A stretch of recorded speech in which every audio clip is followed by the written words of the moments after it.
Murder in the morning from the Hidden Killers podcast. You know, in life, you think of stressors. Sometimes it's kids. Sometimes it's financial. Sometimes it's all different things. But for many of us, it's not being part of a reality television program that becomes the main stressor. I don't know how stressful it would be being on a reality TV show.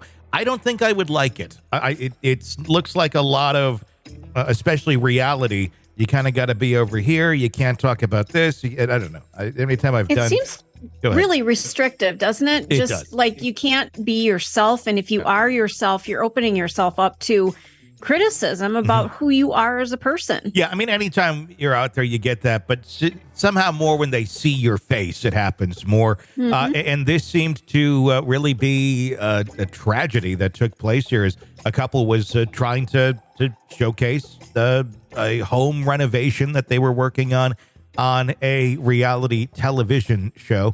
It was in Orlando, in Delaney Park. It's a tale of passion or for property.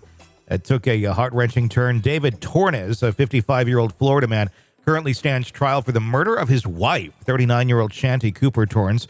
The backdrop of the story, a 4,000-square-foot house, a pool, an intense ambition to be featured on the reality TV show. I got to get my sound effect for this here, because this works better with that. Where is it? Zombie house flipping. Oh, God. I think I've heard of this show. I think I've watched it once or twice, and it's really not good. David has pinned his hopes on this reality TV endeavor to transform the financial trajectory of a home that had devoured much more than its share of resources. Prosecutor Michael Smith articulated that David saw the show as a lifeline, believing it would surge the value of their home by tens of thousands of dollars. Oh, I'm sorry, David. You're misguided. However, the heart of the tragedy lies in the alleged motive behind his wife's death. David's vision for the home, the dream that he believed would save them, was met with skepticism by his wife, rightfully so. This rift culminated a week after the critical meeting with Keith Ori, a contractor from zombie house flipping. Shanti walked out seemingly dismissive of David's grand plans. For David, her non-participation was a deal breaker, and prosecutors contended that it led to her untimely death. Ryan Vesco, who spearheaded the investigation into Shanti's death, commented to 48 Hours, this house became more than just a project to David. It was his life. A sentiment further supported by the fact that while David was engrossed in the house renovation, it was Shanti who was bankrolling the effort, pouring nearly $250,000 of her own money into it.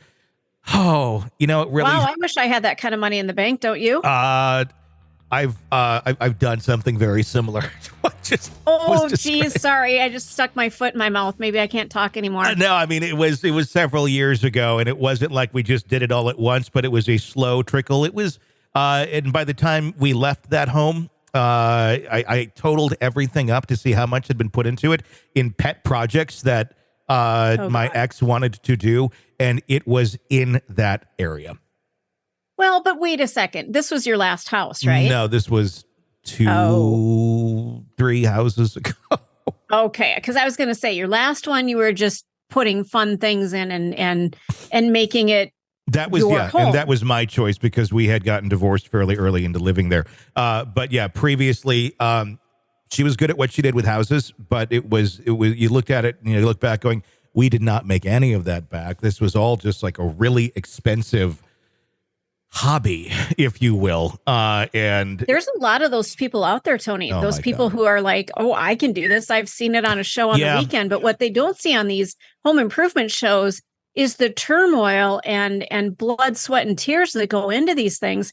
There's no editing in real life. No, and it was hellish because honestly, half the time we would be working on something and to be, I get to go do most of the labor on it. And we want it to look like this or that. And all the money coming from, this, what I'm doing. And then, obviously the marriage didn't survive. But I will say she was good at what she did with that stuff. It just got to be very, very costly and didn't make a lot of sense at the end of the day when you look at how much was poured into it. Not enough to make me want to kill anybody, right?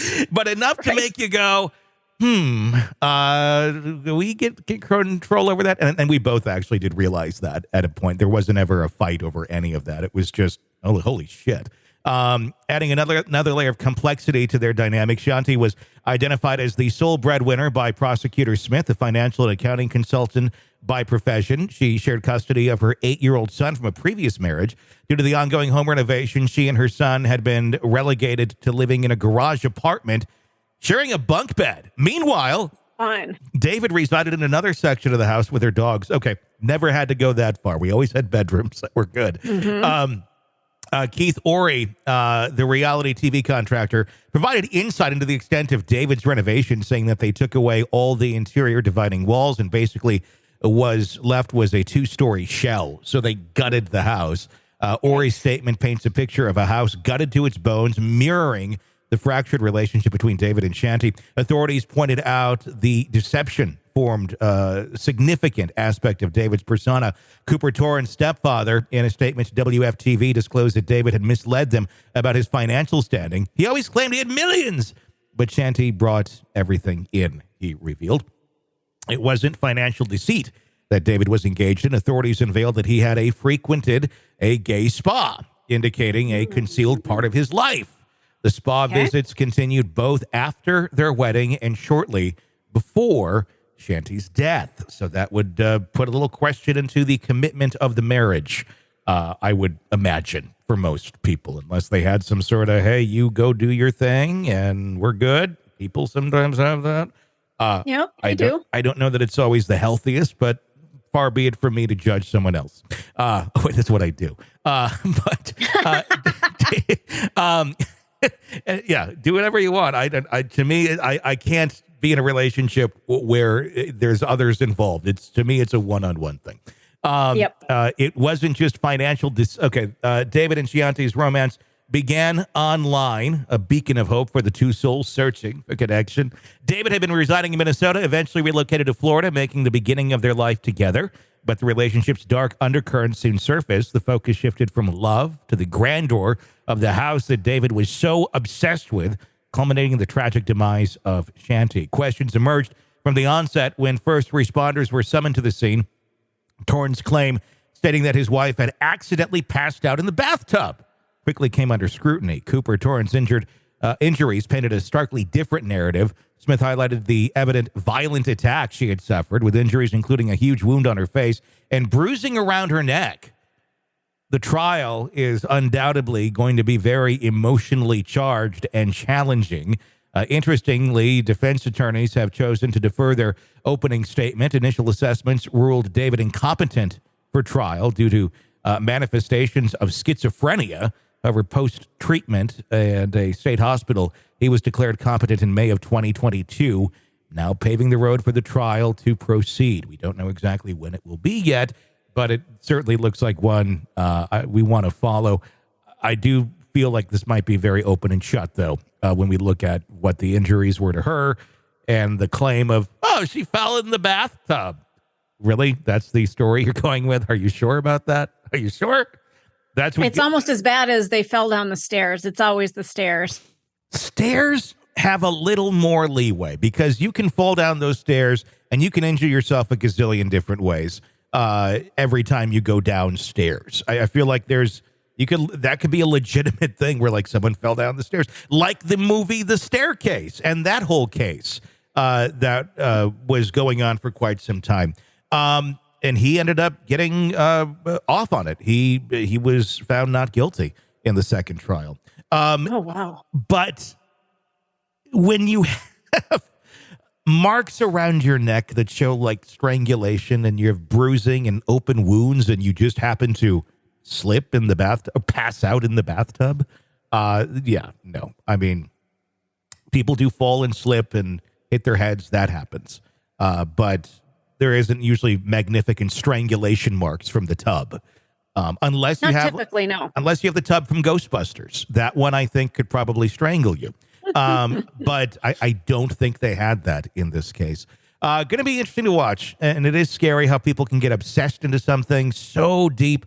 But, I mean, it's an addiction, I think. It's really what it is. They say obsession. But to these people, it's an addiction. it's fun. I mean, it's kind of fun to work on house stuff. I do enjoy it, but it can take a whole dark turn for others where that becomes priority over the health of a relationship.